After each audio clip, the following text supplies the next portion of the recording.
and welcome to Grandad's Reviews.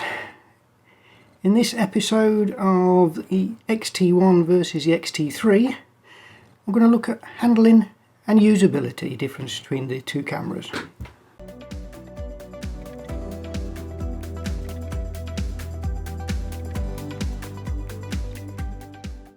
Right, so let's get started.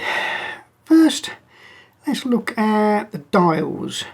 And I think the X-T3 is a good upgrade in that department, being able to unlock and lock the dials. So unlock and they're free, and then lock them instead of having to hold the button down like on the X-T1. Is a great change, and it allows for a more fluid operation of the camera. You're not having to go to change it, oh, I've got to press the button down. It's actually, you can leave it unlocked. And this is the first of three things I prefer on the X-T1, and that is I prefer the bigger exposure compensation dial. I find it easier to get my thumb up and use it, whereas with the X-T3 I'm constantly just having a look or using two fingers on it. But that's just me. Also on the X-T3 we have clickable front and rear dials which can be customised. And this, along with other more customisable buttons overhaul, is I think a better interface than the X-T1 in general. Also, the buttons on the X-T3 are more raised, making them easier to find, which was always a problem with the X-T1. But this here is the second thing I prefer on the X-T1. And that is the focus check button that's just there. Now I know it seems more convenient to have the rear dial as your focus check, and yes, you can reprogram that to any other button that you want, but I just find sometimes I make the mistake of turning the command dial and changing my zoom amount when I press it. On the X-T1, being a separate button, I don't seem to have that problem. The rear screen is certainly more useful on the X-T3, being touch, which supports your swipe, customization. It's like having another set of buttons basically, though I don't personally like touchscreens on cameras. But when I've used it for stills, I found it very useful. Plus it tilts into that portrait mode, which I do like.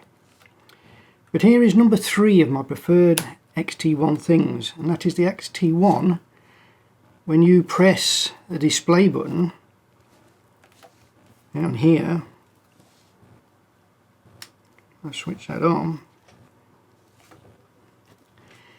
It goes from, you have a selection, so you have info only, standard, off and custom.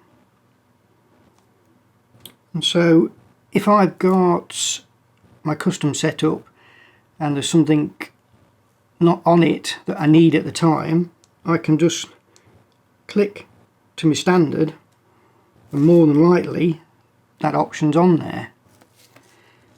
But on the X-T3 all we get the info, custom and off. That's all we get.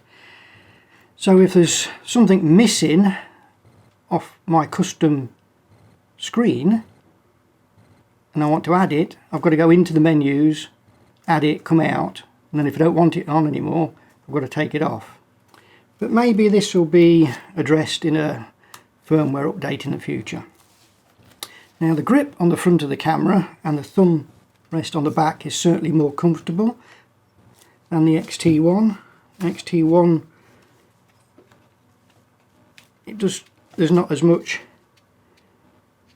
on there, so I find the X-T3 is a more secure grip. The outer doors on the X-T3 are a massive improvement on the X-T1s, which even mine are starting to bow a little bit. And being able to customize the front and rear dials to control, for my case, the rear dial in the shutter speed, front doing aperture, ISO and exposure compensation, is so good, and I find this is how I use the camera most of the time. So that's my very quick look at the handling and interface differences on the X-T1 compared to the X-T3. I think the X-T3 is a big step up in the handling and customization over the X-T1, but if you get on well with the handling of the X-T1, is it worth upgrading just for that? I personally don't think so, but that has to be your decision based on your needs as a photographer. If you liked the video, give it a thumbs up. If you didn't, give it a thumbs down. If you want to see more videos like this, hit the subscribe button. If you want to be notified, hit the notification bell. Until next time, see you later.